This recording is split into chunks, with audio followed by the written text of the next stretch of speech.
నమస్కారం రైతు రంజని ఛానల్ కి స్వాగతం. సేంద్రియ వ్యవసాయంలో రసం పీల్చే పురుగులు ఇతర చిన్న పురుగుల నివారణకు నీమాస్త్రం సమర్థవంతంగా పనిచేస్తుంది. అయితే ఇప్పుడు నీమాస్త్రం ఎలా తయారు చేసుకోవాలో, వాటి పదార్థాలు ఏంటో, వాటిని ఎలా మనం వాడాలో తెలుసుకుందాం. ముఖ్యంగా కావలసిన పదార్థాలు: 200 లీటర్ల నీరు, 2 కిలోల దేశీ ఆవు పేడ, 10 లీటర్ల దేశీ ఆవు మూత్రం, 10 కిలోల వేప ఆకులు, అదే రుబ్బిన లేదా నలగొట్టిన ఆకులు.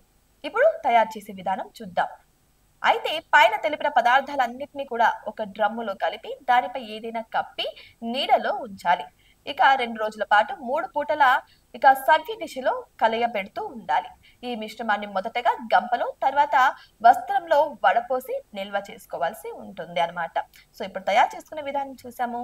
అయితే ఇప్పుడు ఎలా వాడాలో తెలుసుకుందాం. ఒకసారి తయారు చేసుకున్న నీమాస్త్రాన్ని 6 నెలల వరకు మనం వాడుకోవచ్చు. దీనికి నీటిని కలపకుండా నేరుగా మొక్కలపైన పిచికారీ చేయాల్సి ఉంటుంది. నీమాస్త్రం మొక్కలకు హాని కలిగించే కీటకాలతో పాటు శిలీంధ్రాలను కూడా నాశనం చేస్తుంది. సో ఈరోజు వీడియోలో చూశారు కదా నీమాస్త్రం ఎలా తయారు చేసుకోవాలో. ఇటువంటి మరిన్ని ఎన్నో అప్డేట్స్ కోసం మా ఛానల్ ని సబ్స్క్రైబ్ చేసుకోండి.